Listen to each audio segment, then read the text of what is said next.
Hello everyone, welcome back to my channel me and my beagle Bency talks. Video వచ్చేసి vaccines గురించి, అలాగే కరోనాకు present ఇస్తున్న vaccines details గురించి తెలుసుకుందాం.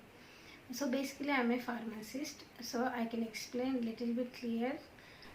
వ్యాక్సిన్ అంటే ఏదైనా ఒక పదార్థం లేదా అచేతనంగా ఉన్న ఏదైనా ఒక వైరస్ కానీ మన శరీరంలోకి ప్రవేశపెట్టినప్పుడు అది శరీరాన్ని ఉత్తేజపరుస్తుంది, రోగనిరోధక శక్తిని పెంచుతుంది. అంటే అది వెళ్ళి డిఫెన్స్ మెకానిజంకి ఒక ప్రొవోక్ చేస్తుంది. ఏంటి, మీరు ఇది ఒక ఇన్ఫెక్షన్ బాడీకి వచ్చేసింది, సో దానికి సంబంధించిన యాంటీజెన్స్ ఇక్కడ వచ్చేసాయి బాడీలోకి, సో దాని నుండి మీరు ప్రొటెక్ట్ చేసుకోవడానికి యాంటీబాడీస్ని ప్రొడ్యూస్ చేయమనేసి ఒక మెసేజ్ ఇస్తుంది.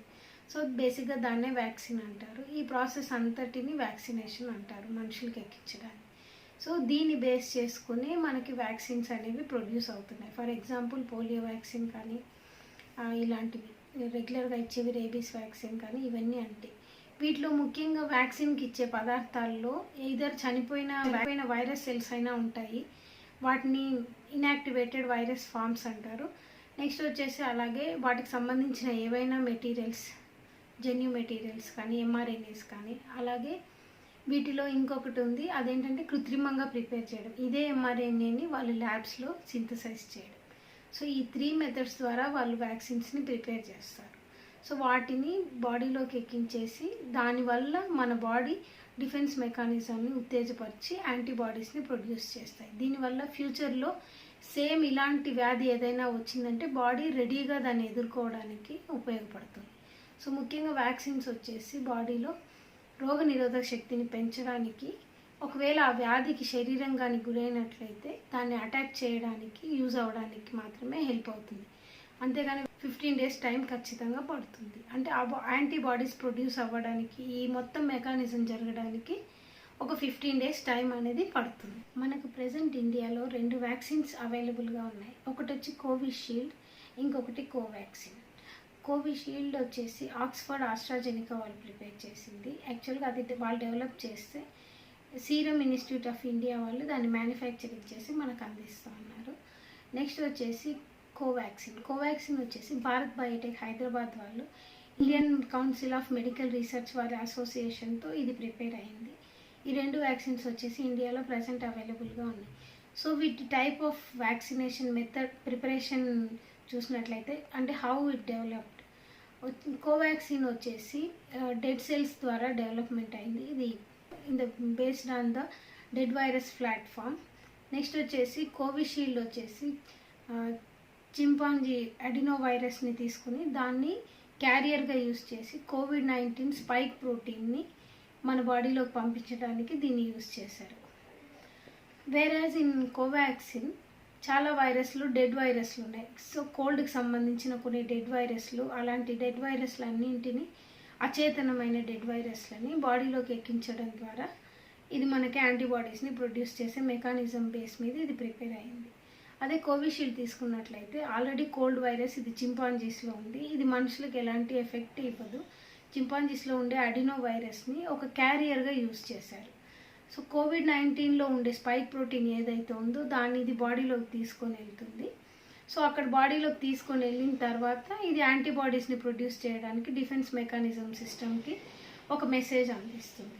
So both of the Covishield, Covaxin 2 చేసే మెథడ్ ఒకటే. బాడీలోకి వెళ్ళిన తర్వాత డిఫెన్స్ మెకానిజంని అవి యాక్టివేట్ చేస్తున్నాయి.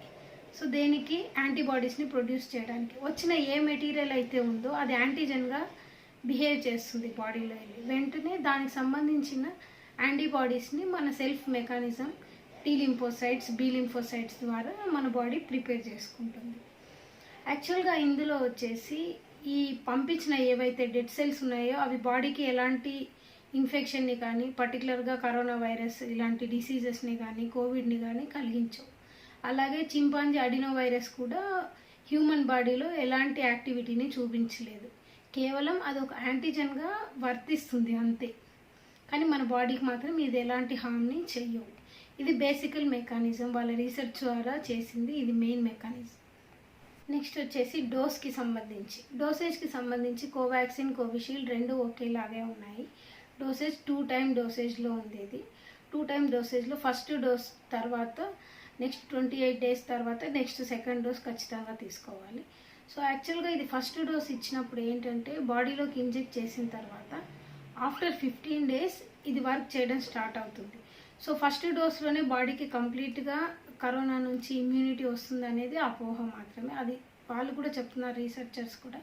ఇది ఎట్టి పరిస్థితుల్లోనూ ఫస్ట్ డోస్ మాత్రం కంప్లీట్గా బాడీకి ఇమ్యూనిటీని ఇవ్వదు. ఆఫ్టర్ సెకండ్ డోస్, అది కూడా సెకండ్ డోస్ వేసుకున్న 15 days తర్వాత మాత్రమే బాడీ కరోనా వైరస్ని ఎదుర్కొనేంత సమర్థవంతంగా డిఫెన్స్ మెకానిజం అనేది రెడీగా ఉంటుంది బాడీలో. సో 2 వ్యాక్సిన్స్లో వచ్చేసి 2 doses 28 days డిఫరెన్స్తో 2 doses. ఆ 2 doses వేసుకున్న తర్వాత కూడా 15 days తర్వాత మాత్రమే వాటి యొక్క యాక్టివిటీ బాడీలో ఉంటుందని చెప్తున్నారు. నెక్స్ట్ స్టోరేజ్ కండిషన్స్కి వచ్చేసరికి 2 normal refrigerator 2 to 4 degree centigrade దగ్గర మాత్రమే సర్వైవ్ అవ్వగలవు. సో స్టోరబుల్ కండిషన్స్ వచ్చేసి నార్మల్ రిఫ్రిజిరేటర్ కండిషన్సే.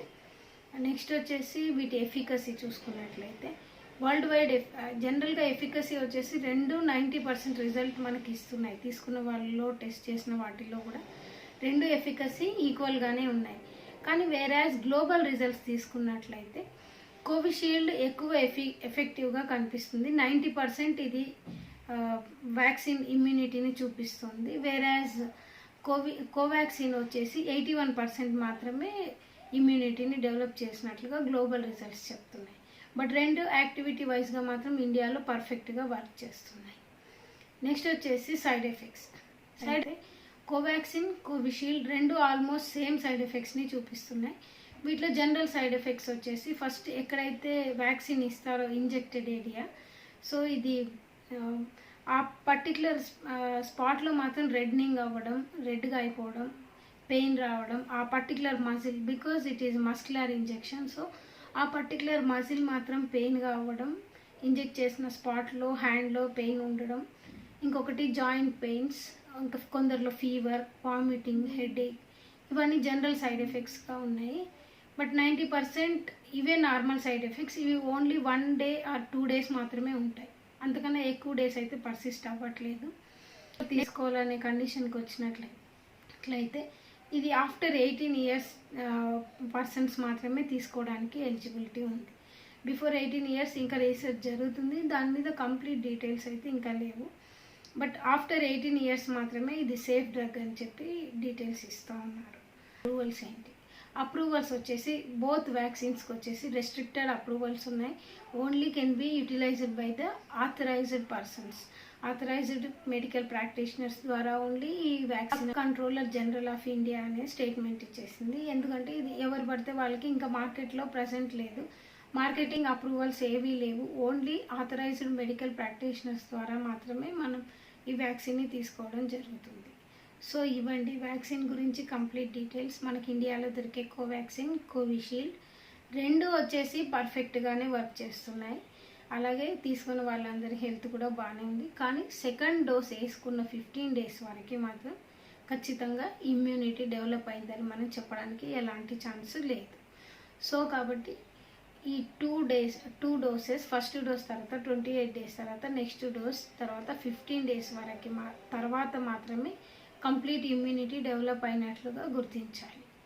సో ఇది ఇవాళ వీడియో అండి. ఈ వీడియో కనుక మీకు నచ్చినట్లయితే లైక్ చేయండి, నా ఛానల్ని సబ్స్క్రైబ్ చేయండి.